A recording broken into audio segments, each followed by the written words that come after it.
আজ নিয়ে চলে এলাম বন্ধুরা একটা দারুণ স্বাদের একটা খুব ভালো সুস্বাদু মাছ পাকাল মাছের রেসিপি নিয়ে চলে এলাম। তো কতটা সুন্দর হয়েছে তোমরা দেখে সেটা বুঝতে পারছো। তো এই রেসিপিটা আমি কিভাবে বানালাম সেটা তোমাদের কাছে আমি আজ শেয়ার করছি, পরে স্টেপ বাই স্টেপ দেখতে থাকো। তো welcome back to my channel Purabi lifestyle. আমি পুরবী তোমাদের কাছে রেসিপির ভিডিও নিয়ে চলে এলাম, একটা নতুন রেসিপির ভিডিও, সেটা হচ্ছে পাকাল মাছের রেসিপি। তো আমি তার জন্য পাকাল মাছ প্রায় 500 গ্রাম পাকাল মাছ আছে। তো সব মাছটাকে আমি দেখাইনি, এবার এটা কিভাবে কাটছি সেটা দেখো। প্রথমে আমি পাকাল মাছগুলোকে আঁশগুলো, এর আঁশ সেরকম ছোটো ছোটো থাকে, তো আঁশগুলোকে আমি চেঁচে নিলাম, নিয়ে মাথা ও লেজটা কেটে নিলাম। তো এইভাবে আমি এক এক করে সব মাছগুলো কেটে রেখেছি। তো তোমাদেরকে কাটাটা দেখানোর জন্য আমি কিছুটা মাছ আমি কেটে এখন দেখাচ্ছি। তো দেখো বন্ধুরা, এইভাবে তোমরা মাছটাকে কেটে নিও। আর আমার মাছটা আমি আগে এইভাবে কেটে রেখেছি, ছোট ছোট করে টুকরো করে কেটে রেখেছি, যাতে খাওয়াতে সুবিধা হয়, মানে আমরা খাবো যখন তখন এই মাছটা খেতে সুবিধা হয়, তার জন্য এইভাবে কেটেছি। তো মাছটাকে এবারে ভালো করে ধুয়ে নিয়েছি, আর ধুয়ে এবারে নুন আর হলুদ দিয়ে মাখিয়ে নেব। দেখো সুন্দর করে এটাকে আমি মাখিয়ে নিচ্ছি, পুরো মাছটা মাখিয়ে নেব। তো মাছটা আমার মাখানো হয়ে গেছে। এবারে আমি একটা কড়াই বসিয়ে দিয়েছি, কড়াইটা আমার গরম হয়ে গেছে। এবারে আমি কড়াইতে খানিকটা জল দিয়ে দেব। এবারে আমি যে মাছটাকে নুন হলুদ দিয়ে মাখিয়ে রেখেছিলাম, মাছটা আমি এর মধ্যে দিয়ে দেব। তো তোমরা দেখতে থাকো।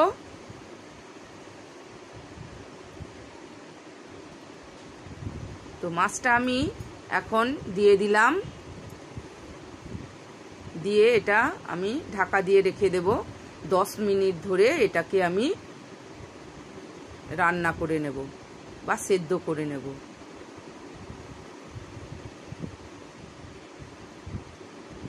এবারে আমি 10 মিনিট পর ফিরে এলাম। দেখো 10 মিনিট পর এরকম অবস্থায় আমি এটাকে জলটা ঝরিয়ে নেব মাছের।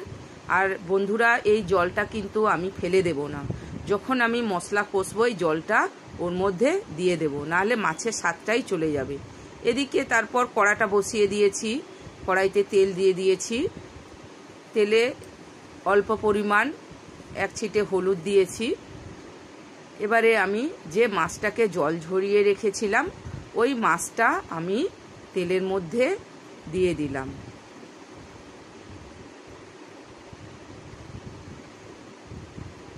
এবারে মাছটাকে দিয়ে আমি মাছটা ভেজে নেব। দেখো মাছটাকে সুন্দর করে আমি ভেজে নেব। তো মাছটা আমার ভাজা হয়ে গেছে, দেখো। এবারে আমি মাছটা উঠিয়ে নিয়েছি। ওই তেলে আমি আবার তেল দিলাম অল্প, দিয়ে কালো জিরে কাঁচা লঙ্কা দিয়ে দিলাম তেলে। কাঁচা লঙ্কা আর কালো জিরেটাকে আমি ভেজে নিলাম। এরপর আমি যে পেঁয়াজ কুচিয়ে রেখেছিলাম, সরি বন্ধুরা, পেঁয়াজ কোচানো নয়, টমেটো কুচিয়ে রেখেছিলাম, সেই টমেটোটা এর মধ্যে দিয়ে দিচ্ছি। দেখো টমেটোটা দিয়ে দিলাম। এবারে একে একে এর মধ্যে আমি মশলা দেব। সেই মশলাগুলো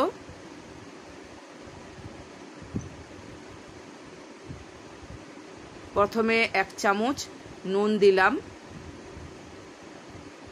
স্বাদ মতো, সবসময় স্বাদ মতো লবণটা দেবে।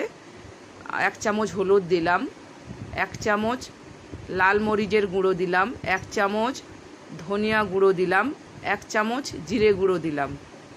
তো এটাকে আমি 2 মিনিট ধরে ভালো করে রান্না করে নেব, যতক্ষণ না মশলাটার তেল ছেড়ে যায়। তো আমার মশলাটার তেল ছেড়ে গেছে, দেখো মশলাটা আমার কষা হয়ে গেছে। এবারে আমি এর মধ্যে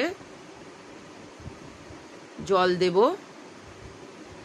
এবারে জল দিয়ে দিলাম, জল দিয়ে এটাকে ভালো করে নাড়িয়ে নিলাম, নিয়ে এটা ফোটা অবধি আমি অপেক্ষা করব। তো আমার ঝোলটা ফুটে গেছে। এবারে আমি ভাজা মাছগুলো এর মধ্যে দিয়ে দিলাম, দিয়ে আমি আরও 4 মিনিট এটা ঢাকা দিয়ে রান্না করে নেব। তো আমি 4 মিনিট পরে আমি রান্নাটা দেখাচ্ছি কতটা সুন্দর হয়েছে। দেখো দারুণ হয়েছে মাছটা, যেমনই কালার হয়েছে তেমনই খেতে হয়েছে। এবারে আমি একটা সার্ভিং বোলের মধ্যে, প্লেটের মধ্যে আমি এটা সার্ভ করব, দেখতে থাকো। তো দেখো বন্ধুরা, আমার এই রেসিপির ভিডিওটা যদি তোমাদের কোনো অংশ ভালো লেগে থাকে তো একটা লাইক, কমেন্ট, শেয়ার করে আমার চ্যানেলটিকে সাবস্ক্রাইব করে দিও, আর পাশে থাকা বেল বাটনটি প্রেস করে দিও, যাতে নতুন ভিডিও ছাড়লে তোমাদের কাছে পৌঁছে যেতে পারে।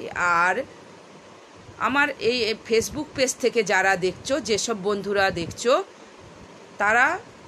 তাদের কাছে আমার এই রেসিপিটা যদি কোনো অংশ যদি ভালো লেগে থাকে তাহলে আমার ফেসবুক পেজটাকে প্লিজ ফলো করে দিও, দিয়ে আমার পাশে থেকো। আজ এই পর্যন্ত, সবাই ভালো থেকো, সুস্থ থেকো, ধন্যবাদ।